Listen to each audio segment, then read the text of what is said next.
Hello বন্ধুরা, চলে এলাম আবার একটা নতুন ভিডিওতে। তো তোমাদেরকে আজকে দেখাবো সেই পাঁশকুড়ায় ভবতারিণী মায়ের মন্দির। সত্যি কথা বলতে আমাদের এখানে সবচেয়ে বড় কালী মন্দির যদি থাকে সেটা হচ্ছে আমাদের এই ভবতারিণী মায়ের মন্দির। এই ভবতারিণী মায়ের মন্দিরের মধ্যে ফোন দিয়ে ঢোকা নিষেধ, তাই আমি ঢুকতে পারছিলাম না। তাই আমি দূর থেকে মায়ের ছবিটা দেখো জুম করছি বাইর থেকে। তোমরা দেখতে পাচ্ছ মা দাঁড়িয়ে রয়েছে। আর সবার কাছে একটা অনুরোধ, তোমরা যারা যারা আমার ভিডিওটা দেখছো সবাই একটা কমেন্টে জয় বড় মা লিখে দিও, ঠিক আছে? তো এবার চলে এলাম মন্দিরের সাইডের দিকটায়, মানে এখানে ক্যামেরা করা অ্যালাউ রয়েছে, মন্দিরের ভিতরে ক্যামেরা করার অ্যালাউ নেই। তো এপাশে দুটো সাইড রয়েছে, এই সাইডটা আর ওপাশের দিকে বাম সাইড রয়েছে। আমি ডান সাইডটা কভার করছি, পরের ভিডিওতে তোমাদেরকে বাম সাইডটা দেখাবো। তোমরা দেখো মন্দিরটা কালী পুজোর আগের দিন কত সুন্দর লাইটিং দিয়েছে, কত সুন্দর সুসজ্জিত হয়েছে।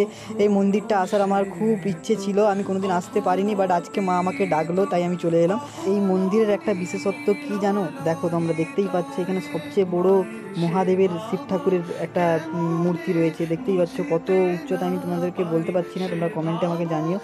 তো আরও এই মন্দিরের আরও বিশেষত্ব হচ্ছে যে এই মন্দিরের মধ্যে সকল দেবতার মূর্তি রয়েছে। তোমরা দেখতেই পাচ্ছ, আমি দেখো তোমাদেরকে দেখাচ্ছি যে সামনে লক্ষ্মী ঠাকুরের মূর্তি রয়েছে, এবং দেখো এই পাশের দিকে দেখো গণপতি বাপ্পার মূর্তি রয়েছে।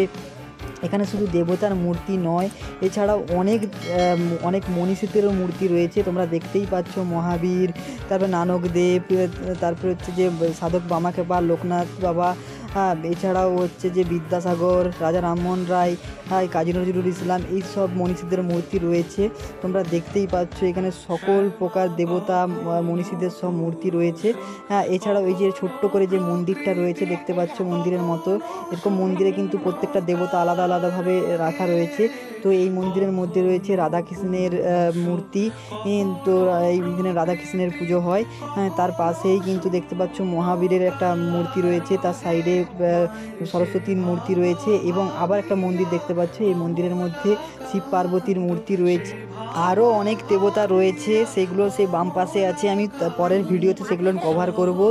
তো দেখো মন্দিরের এরিয়াটা আর কত সুন্দর, লাইট সজ্জাটা তোমরা দেখো। তো আবার দেখা হচ্ছে পরের ভিডিওতে, ততক্ষণ তোমরা সবাই ভালো থেকো, সাবধানে থেকো, সুস্থ থেকো, আর আমার ভিডিও দেখতে থেকো। Tata, bye bye.